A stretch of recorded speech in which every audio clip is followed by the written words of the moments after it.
Well, thanks again for stopping in to American University to visit us today. We greatly appreciate your time that you've Thank you taken for out. having me. So the first question I want to start off with is, what does it mean to be a wonk? You cannot cover policy without covering politics, not cover it well anyway, and you can't cover politics well without covering policy. Wonk Blog was meant to show, to say, to project that we cover Washington through the lens of its policy-making apparatus, which is, in our view, the fundamental business of Washington. We make and we implement and we oversee policy here.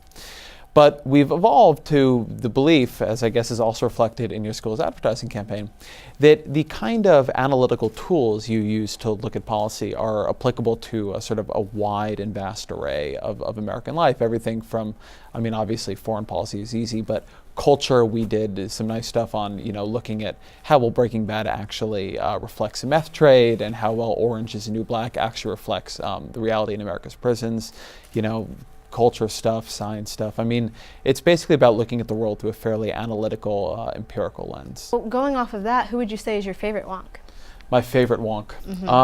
Because you're asking me on the spot, I'm going to say my colleague Dylan Matthews, just because he is kind of the purest manifestation of it. If you gave the term wonk life, I think you would just have Dylan, who's waltzed into the Washington Post and just continuously makes me feel like I have never read a book on policy in my life. And moving on to the next question, a lot of us want to know, being so young at your age and coming fresh out of college. I am very young. God, yeah. How amazing. did you, go against or challenge, the job market, our economy today, and how did you come straight up fresh out of college and be so successful? To make a somewhat larger point about this, or two. One is that there's a lot of doom and gloom given to young folks today. And to cut against it for a minute, not that that's the most popular position to take. If you look at the unemployment rate for kids, folks with a college graduate degree, particularly folks who have a good one, like one from AU, you are not looking at a recession. You're looking at a 4.2, often sometimes lower unemployment rate, and definitely lower if you're talking about schools like your own. So number one, you guys are not the folks in the economy who I am worried about. You guys are going to be fine. Number two, the great advantage young people have when challenging old people is that they're not super lazy. As you get older, and I'm getting older, and I feel this very deeply, you don't want to work as hard. I've got 2 dogs now. They just take up an immense quantity of time. I cannot imagine how much more children take. My advice to young folks coming into the job market is always, always, always that the advantage you have over your elders is your willingness to work and your time and the time you have to work and the degree to which you are not yet jaded about the profession. If you follow that, you'll generally speaking be fine. How did you find blogging? There are so many different outlets for journalism there, and really what made you choose? What made you choose it? I have no idea. It was, what was it? It was 2003, March of 2003, so I've been blogging for a bit over a decade, which makes me feel very old.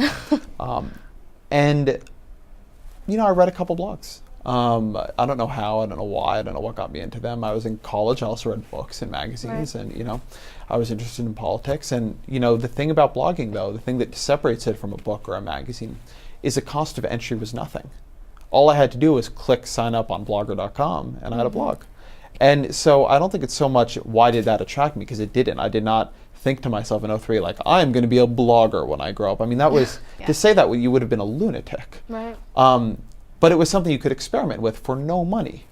And so I was able to experiment with it, and it stuck for me. So I would say that it had much more to do, for a lot of us, with a very, very, very low cost of entry. And at that point, because the blogging world was small, a relatively high capacity for discovery. On Wonk Blog, you seem to be talking a lot about Obamacare.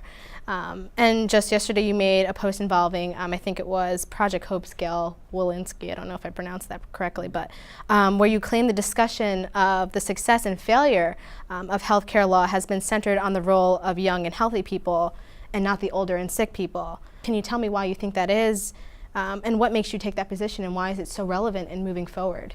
So the key here is that Obamacare's core function is what are called the exchanges, which are these insurance marketplaces, one in every state in the District of Columbia.